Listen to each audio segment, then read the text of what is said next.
자, 시장이 마감이 됐는데 포스코 DX예요. 너무 이제 좀 아쉬운 거는 그러니까 윤정도도 맨날 혼나야 돼. 예?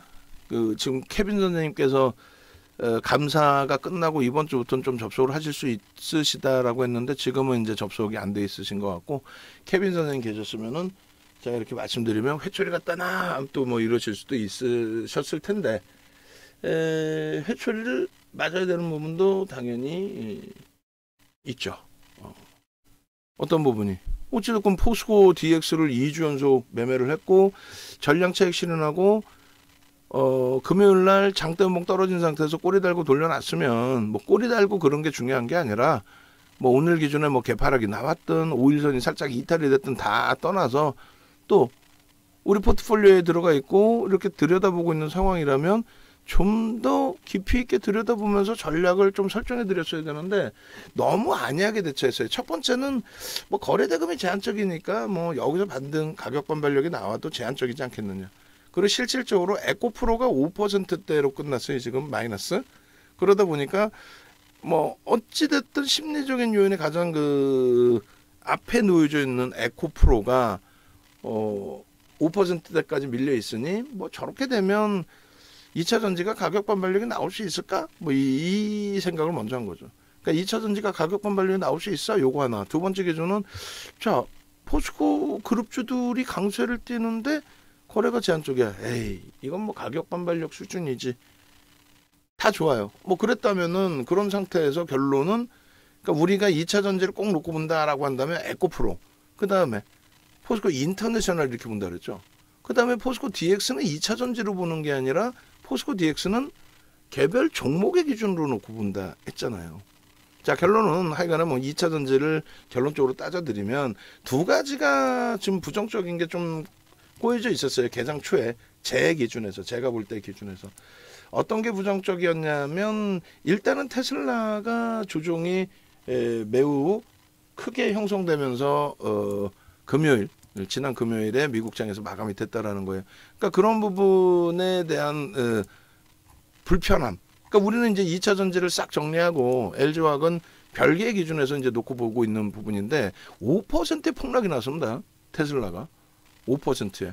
그리고 오히려 이제 AMD는 3%의 강세, 그리고 인텔 쪽도 4.18%의 강세. 뭐 이런 부분들 반도체 업체들의 흐름이 뭐 엔비디아 살짝 눌렸더라도 크게 뭐 부담이 없다. 그런 상태에 뭐 삼성전자도 갭상승으로 출발을 했기 때문에 부정적으로 해석하지 않았고 뭐 하이닉스 못 떨어져요. 못 떨어집니다. 아주 이뻐 하이닉스. 뭐 이쁘잖아요. 이렇게 되면은 막판에 세게 잡아 돌려주고 뭐 얼마나 이쁩니까? 이렇게 해서 이렇게 되면 이제 완전히 또 시각이 확 바뀌죠. 그러니까 VVIP 방에 계시면 이런 내용들 다 설명 들으시고 장중에 저도 아까 그게 뭐 도넛 하나 먹어서 그런 건지 뭐 도넛에 우리 다운 씨가 무슨 뭐 수면제를 넣은 건지 식곤증인지 아니면 다른 요인인지 정신을 못 차리겠더라고요. 막 갑자기 피곤함이 몰려오고 이게 당이 있어서 그런 건가?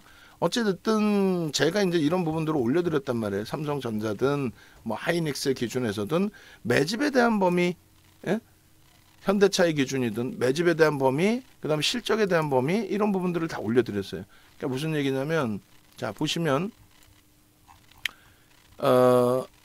삼성전자 이건가요? 하이닉스부터 하이닉스의 외국기관 쌍끌이 매집이 우리나라 1위다 올해 들어서. 그게 2,800만 주인데 그 2,800만 주 기준 잡으면 4%의 매집이 돼 있다. 그 매집이 이렇게 2008년도 도서입니다. 매집이 4%면 2차 매집, 뭐 1차 매집 국면인데 그러면 20, 30% 주가를 들어 올려야 된다. 그런데 20, 30% 수준이 아니잖아요. 무슨 얘기냐면은 하이닉스의 매집과 나머지 종목군들의 매집도 틀려.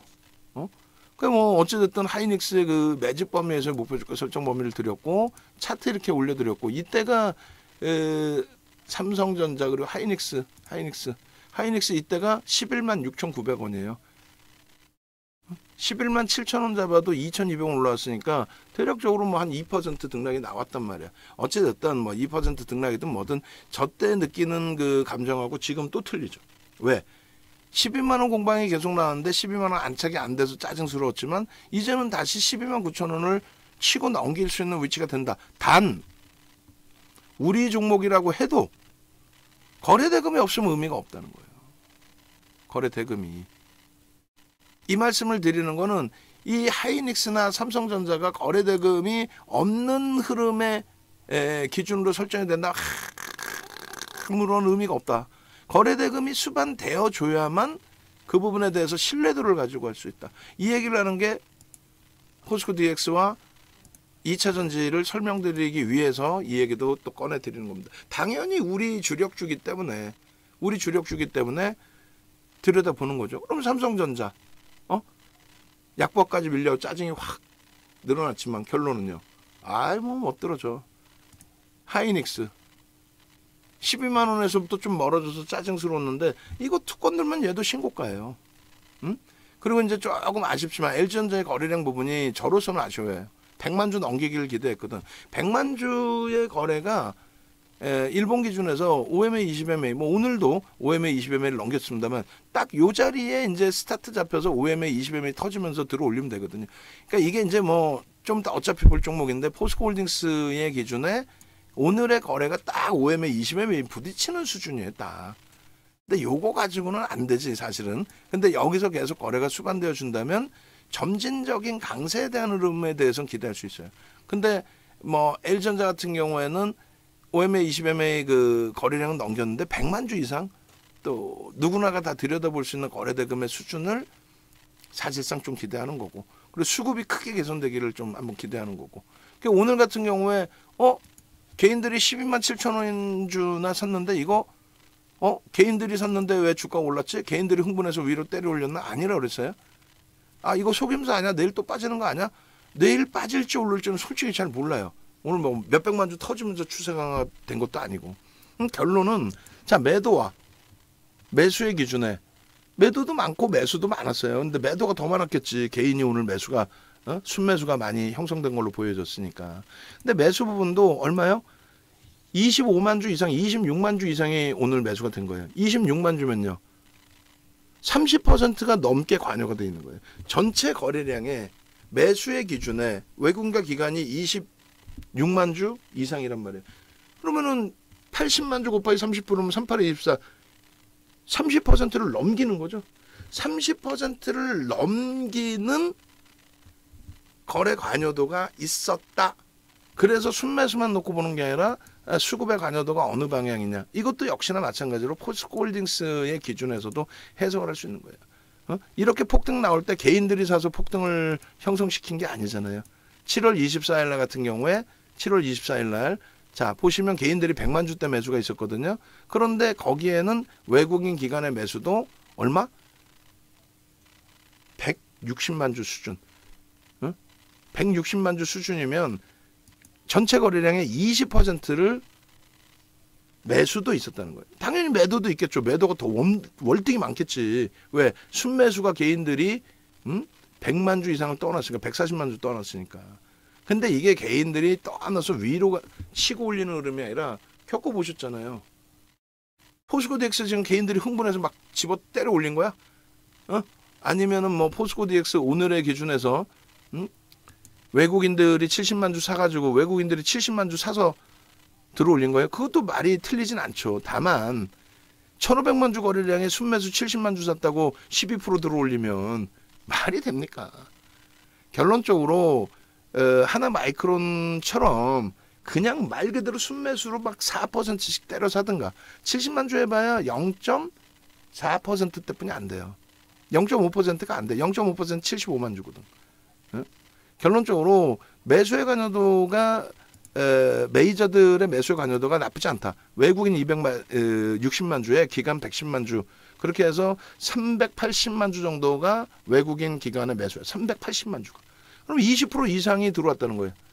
매도도 분명히 있는데 매도도 오늘 기준에 있잖아요. 있는데 그게 아니라 매수 부분이 아니 외국인 한 명, 기관 한 명, 개인 한 명이 고스톱 치는 거 아니잖아요. 외국인. 자, 외국인 70만 주 샀어요. 얼핏 듣기로는 외국인 한 명이 샀다는 얘기뿐이 더 돼?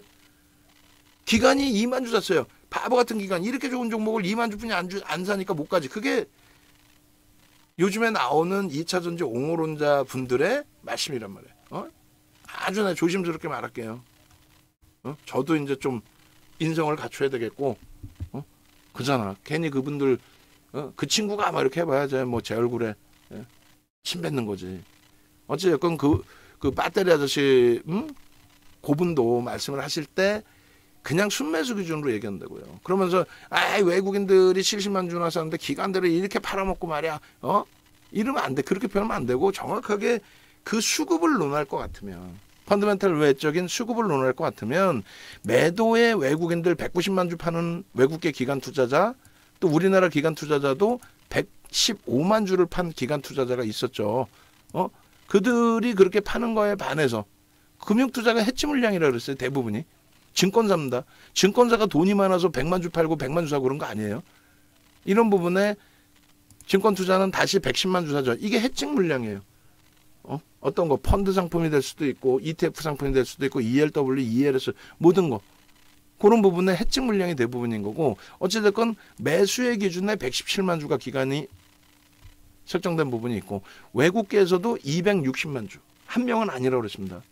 그렇기 때문에 그들이 단타를 쳤든 아니면 손바뀜이 나왔든 아니면 뭐 저가 상품 자기네 계정에서 팔고 이번에 설정된 그 계정에서 다시 샀든 어떤 흐름이 됐든 어찌됐건 매수의 강도는 얼마였다? 380만 주였다. 그러면 전체 거래량의 몇 프로? 20% 이상을 외국인 기관이 관여를 했다. 매수 쪽에서. 그게 어떻게 된다 그랬어요? 하이닉스의 분봉에서 막판에 세게 들어올린 거죠. 막판에 빠바바바방 개인들이 사서 들어올리는 게 아니잖아요. 저게. 또 마찬가지예요. 포스코 DX도 막판에 여기서 5만 5천 원만 해도 솔직히 심적으로 그렇게 부담이 없어요. 우리 차익 실현한 가격보다 밑에 있으니까 뭐 천천히 갑시다. 나머지 눈에 띄는 종목분들 그거 매매해도 되는데 뭐 천천히 갑시다. 근데 여기서 빵 쳤단 말이에요. 그러면 저때 수급을 한번 볼까요? 그러니까 뭐 창고 동향이나 이런 거 봐봐야 누가 누군지 모르는데, 프로그램은 무조건 뭐예요? 프로그램은 무조건 외국인 아니면 기관이란 말이에요. 그죠? 개인들이 이걸 쓰진 못해요. 외국인 아니면 기관이에요. 그럼 정확히 50분부터 해서 그때부터 해서 들어온 물량들의 규모가 6만 주에서 20만 주 이상 들어왔잖아요. 매수가 그냥 이렇게 들어와요. 13,000주, 2만 주 이렇게 매수매도 서로 다른 부분의 매수매도가 될 수 있는 거죠. 통정이 아니라. 그러니까 요 같은 요 시간에 이제 2만 1,000주, 17,000주, 3만 9,000주. 제가 볼 때는 한호가에 3만 9,000주가 있지는 않았을 것 같아요. 무슨 얘기냐면은 여기서 10만 주짜리, 8만 주짜리가 또 있을런지 모르겠는데 한호가 두 호가를 그냥 치고 들어올린단 말이에요. 개인들은요 절대 그렇게 안 사죠. 개인들은 윤 정도가 매수 사인을 드려도 58,300원에 사세요 그래도 200원의 잔량을 넣거나 58,300원에 사세요 58,300원까지만 사지, 누가 5만 주 한 방에 사가지고 58,500원까지 이렇게 사지 않단 말이에요. 이해되세요? 메이저들은 자기들이 5만 주, 10만 주, 또 100만 주도 사야 되다 보니 눈에 보이는 여기까지 물량 한 10만 주 사가지고 그냥 다 가져간단 말이에요. 하나 마이크론처럼. 하루에 140만 주씩 사가야 되는데 거래량이 없는 종목에 어떻게 140만 주를 보합권이나 강보합권에 살 수 있냐고. 그러니까 물량 보이는 거 다 잡아가는 거예요. 또 던질 때는요. 이렇게 쌓여 있어? 여기다 막 10만 주씩 한 방에 때려요. 개인은요. 그런 경우가 간혹 있죠. 방 안에서도 자금 여력이 크신 분들이 계시니까 그분들 입장에서는 나 1% 먹을래? 내일 또 먹지 먹어. 빵! 이렇게 때릴 수가 있단 말이에요. 당연히. 그래서 결론적으로 일단은 메이저의 관여도가 긍정적으로 형성이 돼 있어야 된다. 지금 당장에 포스코 DX 전량 차익 실현했고 재편입은 안 했고, 그리고 그 전량 차익 실현하는 과정 속에서 차익 실현을 안 하신 분들, 못 하신 분들, 또 차익 실현하고 재편입하신 분들 여러 가지 이제 그 패턴이 있으시단 말이에요.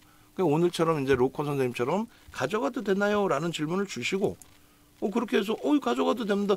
제가 매매 사인을 재편입 사인을 못 드렸을 뿐이지 가지고 계신 분들의 기준에 지금의 기준이라면 왜 이걸 못 가져갑니까? 다만 금요일 같은 경우는 못 가져가죠. 금요일 같은 경우에 막연히 가져가세요. 이거 뭐 월요일 날 무조건 돌릴 겁니다. 아니 그러면 집 팔아서 사야지. 삼성전자, 하이닉스, 뭐 L전자 다 팔아서 사야지. 안 그래요? 얘가 100% 돌릴 것 같다면 꼬리 뭐 달렸는데 뭐 꼬리 달렸는데 왜 망치형이야? 아니잖아. 그렇다고 해서 수급이 좋아서 아니잖아. 거기다가 금요일 날 테슬라가 5% 폭락이야 또. 그 심리적인 영향을 받죠. 거기다가 의존을 할 수 있었던 에코프로가 폭락이야. 개장 초부터. 그 얘도 개파락이 나왔어. 3%가. 하여간에 결론적으로 장대 양봉으로 장악형을 띄우고 잘 감싸안고 돌렸어요. 거래대금도 막판에 이 정도까지 들어 올리면서 1조 수준까지 올라왔습니다. 시간에 얼마큼의 거래가 더 터질지는 봐야 되겠습니다만, 그래서 뭐 매우 긍정적으로 놓고 본다. 기술적으로. 기술적으로 매우 긍정적으로 놓고 본다. 그래서 내일 당장 들여다보고 가져가는데 그 부분에 있어서 고란초 선생님도 질문 주셨는데 제가 그럼 지금 답변이 좀 늦은 것이든가요? 하여간에 어찌됐건 우리는 포스코 DX를 2차 전지와는 별개로 들여다본다의 기준을 설정을 했고, 뭐 충분하게 가지고 계신 분들 기준에서의 흐름에 뭐 우리가 안 갖고 또 무조건 에이 뭐 정리하세요 이럴 이유가 없는 거예요. 나머지 다른 종목을 가지고 계시더라도. 그리고 뭐 무조건적으로 2차 전지 표현을 그렇게 합니다. 2차 전지 무조건적으로 정리하세요라는 표현을 해요. 그거는 변함이 없어요. 기회 줄 때. 다만 양봉일 때는 한 템포는 더 볼 수 있다는 거지. 그럼 나머지 포스코 DX의 2차 전지는 전부 삑삑삑삑삑 부정적으로 해석합니다. 그것도 이제 보여드릴 거예요. 그리고 5일 날짜의 기준에 당연히 시가총액 8조짜리의 포스코 DX 넣을 거예요. 시가총액 8조짜리의 포스코 DX. 당연히. 뭐 거래를 터뜨리고 움직이는데 2차 전지의 대장주? 이게 왜 2차 전지의 대장주입니까? 얘가 올라서 나머지가 올랐어요? 아니야. 포스코 그룹주들 전체 강세 속에서 바닥 반발력이 나온 거고, 근데 거래가 제한적이어서 추세에 대해서는 신뢰도가 낮은 거고, 그에 반해서 포스코 DX에 대해서는 뭐 저는 매우 긍정적으로 해석을 하고 있는 거예요. 그리고 거래량의 기준은 최소 범위 이제 2천만 주씩 터줘줘야 되겠죠. 왜 그런지는 아시죠. 조 단위의 거래 대금은 넘겨줘야 돼요. 넘겨줘야 맞습니다. 최소 범위는 1,500만 주예요. 최소 범위는. 근데 오늘 1,500만 주 터졌는데 그 정도의 거래량 가지고 오늘은 프로그램 매수가 위로 잘 들어와서 탄력을 받은 거지만, 프로그램이 만약에 위로 들어오지도 않고 멈추거나 혹은 매도가 나오거나 그럼에도 불구하고 강세를 띄기 위해서는 2천만 주씩 터져줘야 된단 말이에요. 3,100만 주까지 터졌었어요. 거래대금 1조 4,400억까지 터졌던 종목입니다. 그러니까 2천만 주가 터지면 주가는 올라가겠죠, 당연히. 그러면 1조 4,400억도 넘길 수 있는 거래대금이 형성될 수 있어요.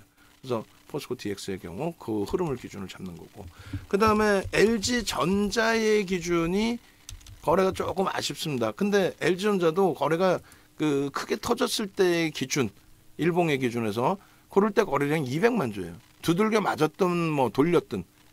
그리고 저 거래량 부분이 앞에 더 큰 거래량이 있었단 말이에요. 하루에 얼마? 10%씩. 뭐 그 흐름이 지금 나와도 이상할 건 없어요. 당연히. 그래서 그런 맥락에서 좀 들여다보셔야 되는 게 옳고, 그래서 일단은 LG전자의 오늘 오래간만에 이제 그 가격 반발력인 거죠. 엄청난 거래도 아니고 가격 반발력인데 좀 무리수를 둬서 200만 주까지도 설정을 할 수 있다. 그래봐야 2천억이에요. 그래봐야. OMA 20매면요 100만 주만 터져도 돼요. 100만 주만. 그런데 진짜 뭐 LG전자에서 변동성 확장에 수익을 내고 싶다 하시는 분들은 이 정도의 기준. 레인보우 로보틱스도 800만 주는 터져줘야죠. 그래야 변동성이 나오겠죠. 그죠? 그리고 HPSP 하나 마이크론인데, 이 하나 마이크론은 거래가 여전히 2천만 주가 터지면서의 흐름이 된 거고, 그리고 기관들의 매도가 있는데 여기도 조금 주의를 해야 돼요. 어떤 걸 주의해야 되냐면, 외국인들은 JP모건, 모건 스탠리가 추가적으로 들어와 있을 수 있어요. 근데 그게 말씀드리다시피 이렇게 하나 마이크론 같은 경우에 JP모건과 모건 스탠리가 3% 정도 들어왔고 140만 주 그 정도 3% 들어왔고 오늘도 외국인들 추정치가 만약에 그들이 들어온 거라면 4%가 되죠. 그럼 추가적으로 들어올 수 있는 건 또 한 1%뿐이 안 돼. 그러니까 5% 제가 볼 땐 지분 신고하는 걸 귀찮아할 수 있단 말이에요. 그리고 기관이 이 틈을 따서 2거래일 연속 차익 실현을 했어요. 바보에서 하는 게 아니죠. 차익 실현하고 뭐 다시 사도 되는 거니까 일단 뭐 차익 실현 확보를 하자 이거예요. 앞전에 거래대금 없을 때는 뭐 50만 주, 60만 주까지도 거래가 줄었단 말이죠. 지금 2천만 주예요. 그래서 거래가 급격히 감소될 수 있는 부분도 염두를 해둬야 됩니다. 그래서 쉽진 않아요. 그래서 얘를 상한가 이후에 추가 강세를 나타냈기 때문에 이쪽을 그대로 유지를 하는 게 옳을 것이냐, 갭 상승 이렇게 크게 나올지는 생각을 안 했거든요. 아니면 이렇게 거래가 터지고 그 다음 거래를 수반할 수 있는 쪽을 들여다보고 대처할 것이냐의 기준인데, 일단 하나 마이크론 쪽의 뭐 흐름도 긍정적으로 해석을 합니다만 HPSP의 거래가 주간 단위의 OMA 20MA를 충분히 넘길 수 있는 위치가 됐죠. 그죠? 전거래일 대비. 그래서 눈에 보여지는 그 수급 범위, 하나 마이크론처럼 뭐 상한가까지 가라 이 기준은 아니어도 되니까, 그러면 결론은 요 레인보우 로보틱스도 설명을 드리겠습니다만 HPSP의 기준에 편입 설정 범위에 종목 설정을 같이 넣는다. 이렇게 해서 하나 마이크론을 빼고 HPSP 거래량 부분은 현재 기준에서 400만 주 갖고는 안 되죠. 안 된다는 거 아시잖아요. 최소 500만 주인데 500만 주도 사실은 안 돼. 더 터져야 돼요. 월등하게 더 터져야 되는데 가장 최근 거래일에 뭐 거래량이 제한적이었으니까 이렇게 LG전자, 그리고 삼성전자냐 하이닉스냐의 기준에 이제 우리는 어차피 하이닉스 위주로 들여다보고 설정 범위를 잡았기 때문에, 루닛은요 레인보우 로보틱스가 있으니까, 2차 전지는요 2차 전지 필요 없어요. 그 포스코 DX 정도 수준. 그렇게 해서 우리는 요 정도 수준 범위를 놓고 볼 거예요. 요 정도 수준 범위를. 결론적으로 일단은 5일장의 시간의 거래도 볼 거고, 그리고 전체적인 미국 장의 흐름도 볼 거고 다 들여다볼 텐데, 지금 장 마감 이후의 기준에서는 방금 올려드린 하이닉스, LG전자, 포스코 DX, 레인보우 로보틱스, HPSP에 집중을 해서 들여다보겠다. 나머지 쪽의 기준은 지금 뭐 거래가 수반되면서 시장의 이슈를 끌어잡아내고 변동성의 확장이 되는 쪽은 제한적입니다. 그리고 이거 포스코 그룹주들의 이 초강세 대비해서 에코프로가 너무 과도해요. 과도하면 얘도 이제 수급이 매수로 프로그램 쪽에서는 매도로 나왔다가 매수로 들어선 것 같은데, 원래 매수였나요? 뭐 기억이 좀 제한적입니다만 뭐 의미 없는 거래의 규진이었을 거란 말이에요. 어찌됐건 전부 진행을 하고 2차 전지에 대한 부분을 교육적으로 이제 설정하고 마무리를 질 거예요. 그리고 레인보우 로보틱스 봐야죠. 자, 삼성전자, 하이닉스, 그리고 LG전자, 삼성전기, 이 친구들의 차트, 누적 수급 이런 부분 다 놓고 보도록 하고요. 다시금 보시면 삼성전자의 흐름이 앞에서 말씀드린 것처럼 2022년 9월 말 10월 초 저점으로 따지면 국내 지수가 20%가 안 돼요. 가격 탄력이. 그에 반해서 37.45입니다. 오늘 종가의 기준에. 그러니까 시장 대비 나쁘지 않은 상황임에도 불구하고 자꾸 손가락질을 하는데, 그런 그냥 막연한 전략 설정하시면 안 돼요. IT 쪽에 무게감을 월등히 드시고, 장중에 보여드린 것처럼 이러한 실적 범위에 대해서 여러분들 스스로가 계속 보실 수 있는 VVIP방 채팅방에도 올려드리는 실적의 내용이니까 확인하시고 대처하실 수 있는 기준 되셔야 되고요. 그리고 L전자가 수급이 좀 꼬여졌어요. 꼬여져 있지만 과도하다.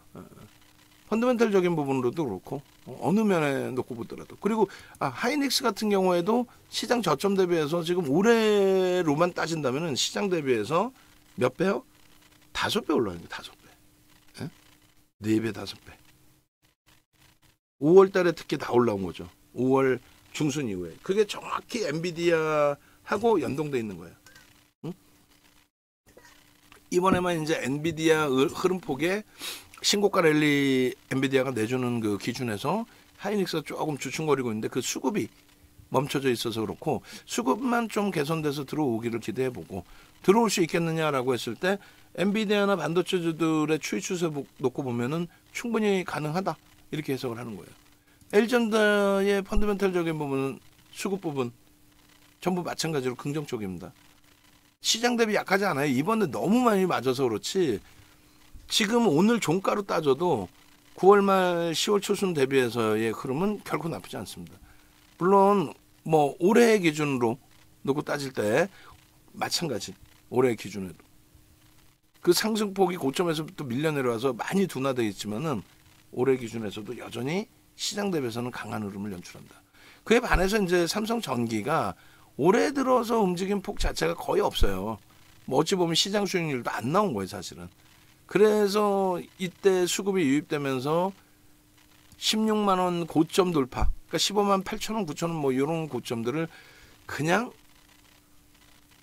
업황 개선, 실적 개선, 성장성 이런 부분까지 다 감안해서 유입된 외국인 기관 매수세와 함께 거래 터뜨리고 16만 원을 넘겼었는데 안타깝게도 시장의 조정폭이 안타깝게도 그럼 지금의 기준에서는 세게 돌려야 되는데 그것도 좀 제한적이었습니다. 이제부터 이제 본격적으로 좀 탄력을 받아야죠.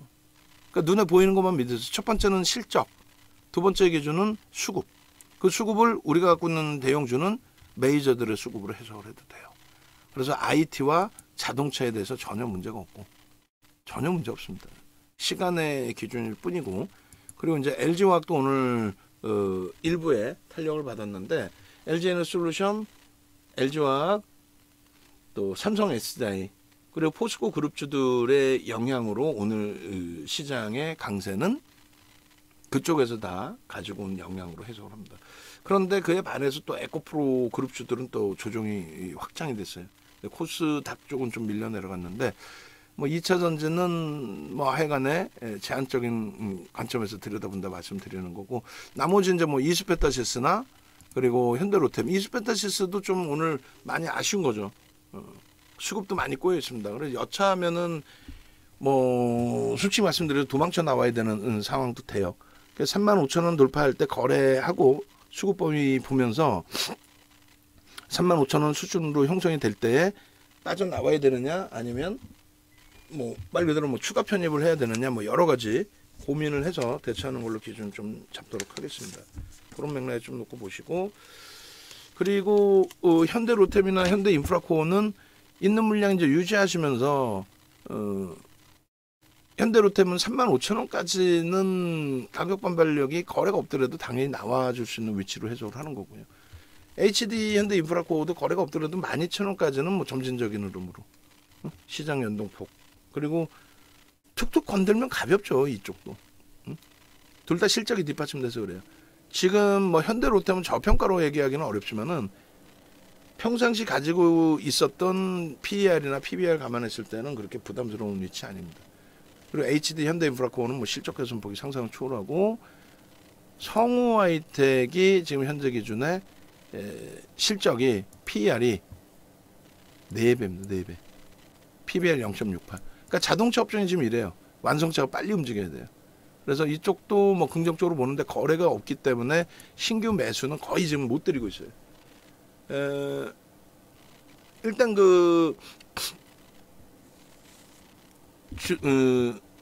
하나 마이크론 쪽의 내용이 성우 하이텍에서도 이제 조금 여러분들이 교육을 받았다 이렇게 생각하시면 됩니다.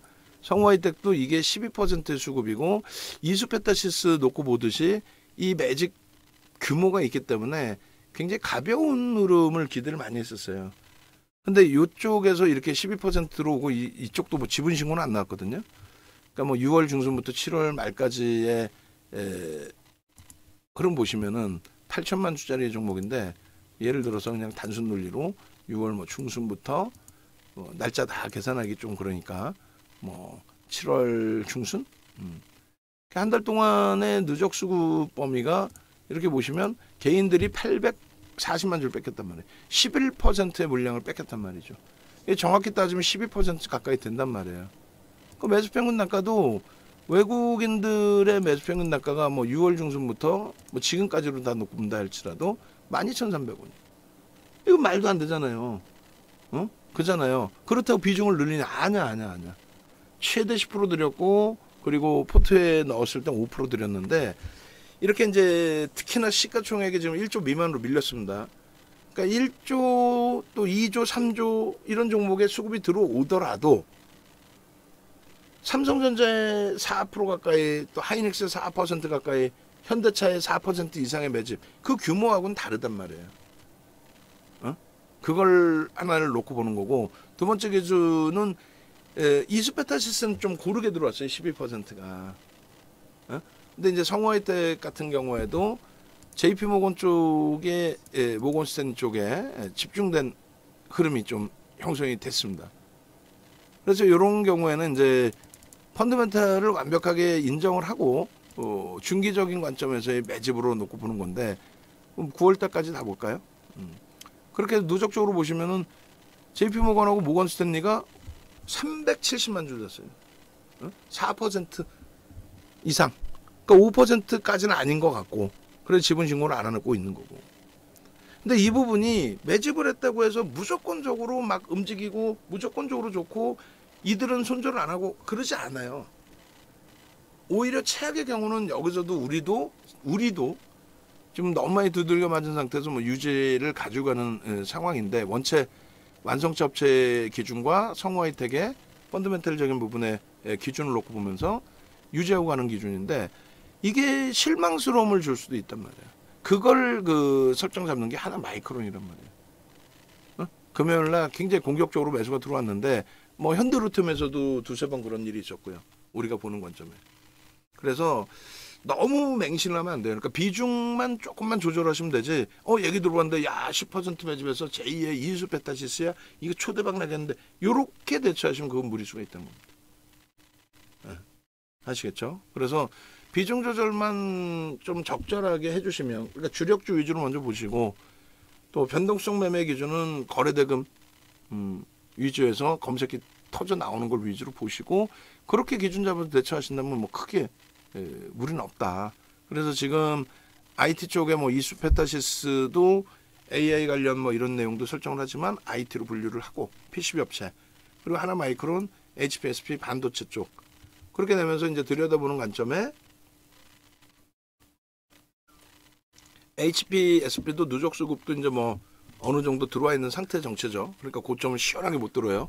여기서 월등한 거래가 터져주고 거래 이 정도 갖고 안 됩니다. 월등한 거래가 터져주고 수급이 빵 터지면 그럼 시세가 나오는데 그러니까 그 가능성이 높으냐 그걸 보는 거잖아요. 그 가능성이 높냐 안 높냐라고 했을 때 상당히 높게 해석을 한다. 왜요? 또다시 말씀을 드리면 우리는 IT 쪽의 기준의 흐름을 매우 긍정적으로 놓고 보는 거고 테슬라 쪽 2차 전지는 이제 끝났는데 왜 자꾸 그러냐? 이제 끝났는데 왜 테슬라의 뭐 5% 하락이네, 7% 갭상승이네. 의미 없어요, 그거는. 테슬라는 신고가가 아닌데? 응? 그러니까 다시 정리를 해드리면 자, 우리의 주력 포트폴리오의 기준에서 반도체와 LG전자, 삼성전기의 이 IT 그리고 현대차 이들을 가지고 왔을 때 내 자산이 지켜질 수 있느냐 그리고 수익 시장 대비 수익이 날 수 있느냐 충분하다라는 말씀드리는 거예요. LG화학까지 다. 요게 벌써 이미 IT 쪽의 기준에 공식적으로 40% 그리고 현대차 30% LG화학 20% 그것만 하면 90%예요. 그리고 나머지 포스코 DX하고 이스페타시스를 포트에 넣어놓은 상태 기준이 되고 결론적으로 우리가 9월 포트폴리오 8월 말에 이제 설정해 놓은 거의 기준에 어찌어찌 하니 포스코 DX의 흐름이 다시 양봉으로 돌려놓으면서 이쪽에서 일부의 수익 범위 전기에서 일부의 그러니까 어떤 거예요? 8월 말 종가 대비해서의 기준이란 말이에요. 그럼 하이닉스 기준에서도 오늘 뭐 막판에 잘 돌려놨고, 요 포트라면은 충분히 시장 대비 강세를 띨 수 있다. 그런데 굳이 2차 전지에 연연하지 않더라도 하나 마이크론처럼 시가총액 1조 넘기면서 상한가 가는 종목, 또 한미반도체가 오늘 약보합으로 끝났습니다만 7월 달에 한미반도체가 상한가, 그 다음날 20%대 폭등이 나오는, 거래대금을 1조까지 실어주면서 그런 흐름이 IT에서도 나올 수 있다는 거죠. 그렇다면 굳이 2차 전지는 안 봐도 크게 뭐 아쉬울 게 없고 무리수가 없다. 그러면 다시금 말씀드리면 2차 전지 전체 종목에서 혹시 제가 모르는 종목 있으면 말씀하세요. 포스코 DX 이외에 신고가 랠리를 펼치고 있는 종목이 있느냐? 없어요. 없습니다. 그리고 지금 아쉬운 거는 거래대금이 이번 주에 주봉입니다. 이번 주에 과연 거래대금이 더 실려줄 건가? 그래야 시원하게 랠리가 나오고 그걸 기대하면서 보죠. 또 수급 범위도 1억 5,200만 주예요. 어찌됐든 1억 5,200만 주. 그 기준을 꼭 놓고 보셔야 된다는 겁니다. 나머지 그 기준은 에코프로 HM만 8월 4일날 상한가 가면서 신고가를 낸 거예요. 그 이후에 이제 쭉 7월 말에 형성돼 있던 그 7월 26일 날 형성돼 있던 고점을 넘긴 게 그냥 개별 매매 기준이죠. 개별 종목 실적 나오고 나서 뭐 어쩌고 저쩌고 빵 그렇게 되면서 에코프로 HN이 8월 4일 날 상한가를 갔단 말이에요. 그리고 그 다음 날 뭐 한 번 더 튕겨지고 올라가면서 고점 찍고. 그러니까 얘 빼고 나면 없어요. 얘가 움직일 때에도 2차 전지가 동반적인 폭등이 나오지 않습니다. 얘가 대장주다 이렇게 얘기하는 분들도 가끔 있죠. 절대 그건 믿지 마세요. 얘가 어떻게 대장주입니까? 포스코홀딩스 에코프로가 날라가 주든 에코프로 BM이나 포스코 퓨처엠이 날라가 줘야 나머지가 쫓아오는 흐름이 되는 거죠. 지금은요. 얘가 상한가를 가도 얘는 개별 매매 종목의 기준에서 국한되고 끝나는 거예요. 그래서 지금 위치에서 보시면은 굉장히 중요해요. 시가총액이 최상위에 놓여져 있는 종목 2차 전지의 기준을 볼게요. 과연 이들이 이제 갈 수 있느냐, 올라갈 수 있느냐. 그럼 그 올라갈 수 있는 기준 범위를 고민을 해보셔야 돼요. 기술적으로, 펀더멘탈적으로 앞으로 끝내줄 겁니다. 3년 후에 에코프로를 한 700만 원 간다고 해놨더라고요. 응? 우리 그 박순혁 씨인가요? 배터리 아저씨? 그분이 이제 뭐 에코프로 700만 원, 포스코홀딩스가 600만 원인가요? 그럼 그 시가총액을 계산해 봐야죠. 지금의 실적하고. 그러니까 무조건적으로 그 막연하게 올라갈 것이다. 오늘 포스코 그룹주들 가격 반발력 끝내준다. 그럼 요게 거래가 더 터지면서 움직임이 나와야 된다는 거예요. 만약에 오늘 그 거래가 실리지 않았다면은 말씀드린 것처럼 저 고점의 흐름 일반적으로 저 고점이죠. 7월 27일. 그러니까 26일이 고점인 거고 바닥 그 형성시킨 게 27일 날 형성이 된 거잖아요. 그 부분을 포스코홀딩스는 사실은 깬 거고 깨고 난 다음에 다시 이제 뭐 돌려줬든 뭐 했든 한 거고. 요 자락을. 그죠? 요 자락을 깨고 난 다음에 뭐 돌렸다 뭐 한 거고. 여기서도 지금 힘을 가져간 건 아니에요. 딱 5MA, 20MA 정도. 그럼 얘를 지금 윤정두가 들어갈 수 있겠냐? 못 들어가. 안 들어가. 돈을 줘도 안 들어가. 포스코 퓨처엠 마찬가지예요. 고점 대비 36%나 밀려 있습니다. 오늘 반등 나와서 다행이지. 오늘 시초가 감안했을 때 툭 건들면은 큰일 날 뻔했어요. 5%만 밀리면 신저가야. 그럼 신뢰도가 어떻게 돼서? 우리 배터리 아저씨 믿고 선대인 아저씨 믿었는데 이건 뭐 내 자산이 이거 난리가 나 있네. 큰일 났네. 8월 초순에 왕창 샀는데 이거 큰일 났네. 빌딩 하나 팔아서 추가 샀는데 큰일 났네. 근데 옆집에서는 잘 가고 있어. 의구심이 생기기 시작하죠. 그 물량들이 튀어나오기 시작하면 감당이 안 돼요. 에코프로 BM은 거의 뭐 저가 나왔나요 오늘? 거의 뭐 그 수준인데? 에코프로 BM이. 그 다음에 에코프로 마찬가지. 거래가 없으니까 결론은 고점을 못 넘겨요. 그 8월 말에 거래는 뭔지 아시죠? 패시브 자금 들어와서 손바뀜의 거래. 그런 의미 하나도 없고. 그죠? 그 다음에 시가총액 상위는 뭐예요? 에코프로 이외에. 그 다음에 이제 뭐 SK 이노베이션. 그리고 뭐 LNF도 있고요. 이노베이션 뭐 어차피 오른 것도 별로 없는 상태에서 의미 부여하기 어렵고, 포스코 인터내셔널. 얘도 유통 물량이 제한적이어서 흘러가긴 했는데 고점이 어때요? 계속 낮아지죠. 고점을 뛰어넘지를 못해요. 거래는요. 5MA, 20MA 거래량 자체를 못 넘기죠. 거래 대금은요.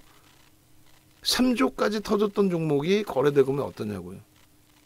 10분의 1 토막 나 있어요. 그러니까 2차 전지를 막연히 이거 대박이겠는데 하고 들여다볼 수 있다? 그래서 없다라는 거예요. 괜히 윤정두가 2차 전지가 싫은 게 아니라 우리가 얼마나 그 수익을 많이 냈어요. 엄청난 수익을 냈지. 포스코 DX만 2차 전지에서 신고가인데 포스코 DX만 신고가를 가는 내용에 대해서 2차 전지의 대장이다 그러면 안 된다는 거고, 또 하나는요. 포스코 DX만 신고가인데 거래소 이전 상장에 대한 호재다? LNF는 어떻게 해? 네? 공시까지 냈는데 LNF는 어떻게 할 거야? 그래서 지금 한쪽에 맹신해서 거기서 이제 그 어려움을 가져가시기보다는 지금이라도 냉정하게 보실 수 있는 시각을 가져가야 된다. 그러니까 2차 전지 부분은 잘 생각하세요. 시가총액 극대형주 포스코홀딩스, 또 우리가 주력으로 설정했던 포스코 퓨처엠, 에코프로 BM, 에코프로, 우리나라 전체 시장에서 20위 안에 또 10위 안에 들어와 있는 그런 종목입니다. 그 시가총액을 갖고 있는 친구들이 거래 대금이 없는데 막연히 2, 3년 지나면 고점을 형성할 수 있다. 이렇게 대처하시면 그건 절대 안 된다는 거고. 그럼 2, 3년 가져간다는 건 기본적 분석을 해야 되는데, 말씀드린 것처럼 그건 기본적 분석이 아니에요. 2, 3년 후에 대박 날 겁니다. 그건 기본적 분석이 아니에요. 그 뭐 증권사 애널리스트들도 보고서를 거의 안 내는 상황 속에서 몇몇 특정인이 이건 대박 납니다. 이렇게 해서 그쪽에 자금이 쏠림 현상이 나서 기술적으로 강세를 떴다? 그렇다면 펀더멘탈 외적인 요인이니까 철저히 기술적으로 보셔야 된다는 거예요. 그럼 기술적으로 놓고 봤을 때 지금 방금 보여드린 것처럼 이런 종목군들이 오히려 저점이 이탈될 위험에 있다가 오늘 가격 반발력이 형성이 돼준 거고, 홀딩스는 이미 저점이 깨졌다가 돌려진 거고, 그죠? 그나마 포스코 그룹주들이 상대적으로 조금 움직임을 방어의 흐름을 준 거고, 이런 LNF 같은 경우, 또 에코프로는 이 수급이 제한적인 것으로 이제 해석될 수도 있지만은 아니에요. 이 부분에 대해서도 뭐 에코프로에 대해서 오늘의 기준에 5% 밀린 거 공매도 때문에 그렇다고. 아니 거래량에 13만 주 저거 뭐 못 사가? 우리 배터리 아저씨님 그 파워가 그렇게 없어요? 좀 매수 좀 강하게 더 하라고 그러지 왜? 매도 기준에 공매도 때문에 그래요. 공매도 만약에 예를 들어 13만 주가 전부 다 공매도라고 해도 저 얼마나 된다고? 저 물량 때문에 못 간다는 거예요? 그럼 에코프로가 여기서 여기까지 이런 엄청난 폭등이 나올 때 공매도가 하나도 없었습니까? 공매도 있는데도 간 거예요. 그러니까 공매도가 주가를 못 가게 한다 그러진 않아요. 제한적인 영향입니다. 그리고 뭐 지금의 조정을 아름다운 조정이라고 표현하는 거, 그게 어떻게 아름다운 조정이에요? 뭐 반토막이 나 있는데, 거의 뭐 반토막 나 있잖아요. 소형주들은 더 심하고 2차 전지 소형주는. 그러니까 냉정하게 놓고 보면서 해석을 해야 돼요. 2차 전지는 정리. 양봉일 때야 뭐 가져가셔도 상관없어요. 양봉에서 조금이라도 꼬리 달리고 훼손되면 정리. 그리고 루닛의 흐름은 거래가 좀 덜 실려야 됩니다. 이거 갖고 안 돼. 최소 150만 주에서 200만 주. 최소. 루닛의 경우는. 안 그러면 못 따라가는 거고 우리는. 뭐 하나 마이크로는 HPSP가 있는 거고, 그 다음에 마지막으로 이제 레인보우 로보틱스다. 그러면은 금요일과 월요일의 기준에 매수가 잘 들어왔죠. 그 매수가 들어오는데 주가는 9월 1일에는 꼬리가 절반 달리고, 그리고 9월 4일에는 절대 나는 위에서 안 사겠다, 눌려지는 그 흐름에 저점 물량만 사겠다 이렇게 돼 있잖아요. 결론적으로 이 흐름의 기준에서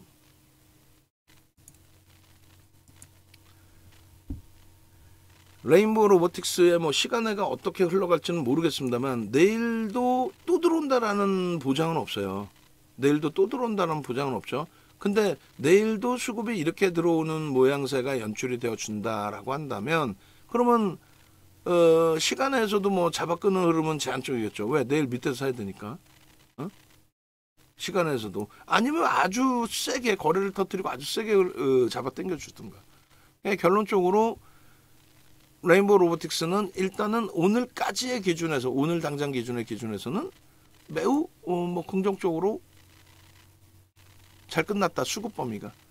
그리고 저기 위에서부터 6%나 밀렸어요. 그 굉장히 짜증스럽지만은 우리가 이제 뭐 어차피 가장 고점 매수세인 마지막 난 게 아마 17만 원까지 나갔나 그런 것 같아요. 그 위쪽으로는 아닌 것 같고 17만 원까지. 예를 들어서 그렇다면 7,500원이 17만 원 대비 7,500원. 그럼 거의 뭐 5%입니다.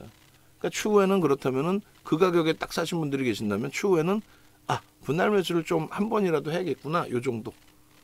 응? 그리고 난 분할 매수는 신호 짧게 끊을 거야. 그러면 고점 대비 5%는 밀려있으면 그러면 절반 그 이상은 정리.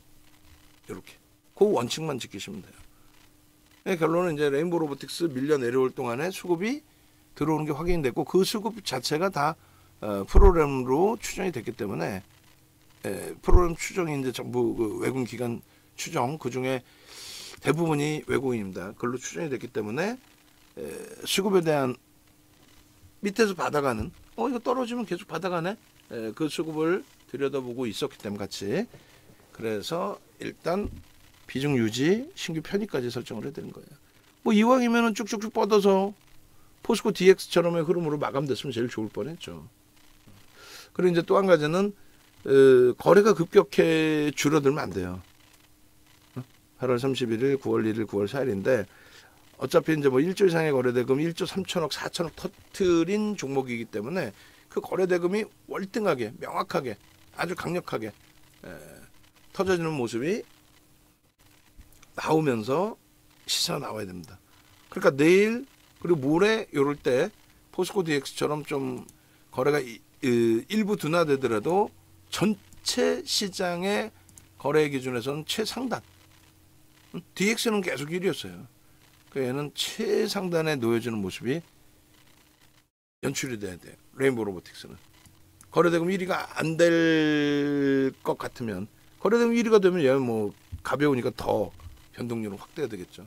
근데 만약에 뭐 1위까지는 아니더라도 거래대금이 최소 범위 얼마? 500만 주에 1조 수준의 거래가 터져야 되고, 더 욕심을 낸다면 그래서 800만 주를 잡아드린 거고, 그리고 그 흐름이 만약에 지속되지 못한다면 또다시 기간 조정, 가격 조정이 나올 수 있습니다. 그땐 심사숙고해서 최악의 경우는 정리해서 나올 수도 있다. 그 부분만 염두에 두십시오.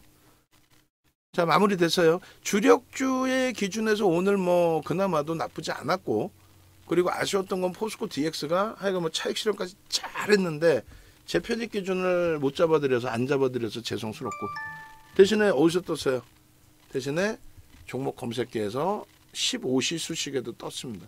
그리고 전략 부분을 올려드렸어요. 어차피 화요일날 공략 기준을 설정해서 들여다볼 거다라고.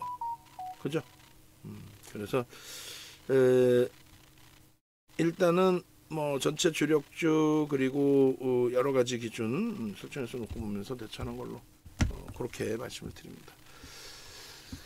자, 외부에 계신 분들은 하여간에 네이버에서 윤정도 검색하셔서 홈페이지 찾아오시고 함께 하시기 바랍니다.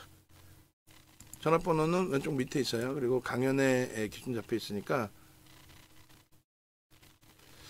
그 전달을 제대로 못 해드리면, 자 이렇게 합시다. 전달을 제대로 못 해드리면은 어느 시간대에 그 얘기를 했으니까 그 지시사항을 좀 들으라고 그러죠. 이걸 똑같은 걸 매번 얘기하기 그렇지 않아? 들으시는 분들도 힘드시고. 어?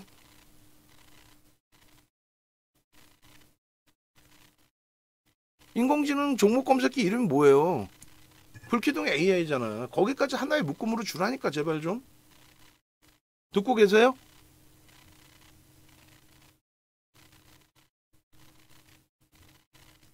아 제발 좀 그거 몇 번을 얘기해. 여기도 그렇게 해달라고 몇 번을 얘기했어요. 종목 기능 종목 검색기 기준에서도. 응? 계속 얘기하잖아 계속. 응? 인공지능 종목 검색기를 좀 하나의 디자인 주식 투시형처럼 잡아주든 아니면 뭐 이쁘게 주든, 그리고 뭐 불기둥 AI 이거 뭐 시간 걸려서 만들어도 상관은 없어. 근데 본인이 방송 나갈 때도 그런 얘기를 매번 했고, 어? 본인이 방송 나갈 때도 방송에서도.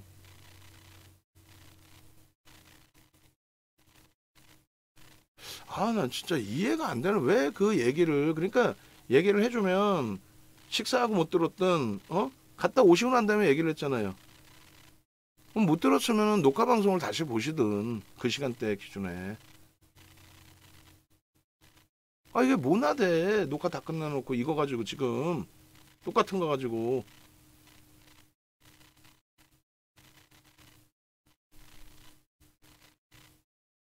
아, 힘들다, 진짜. 서로 힘들다, 서로.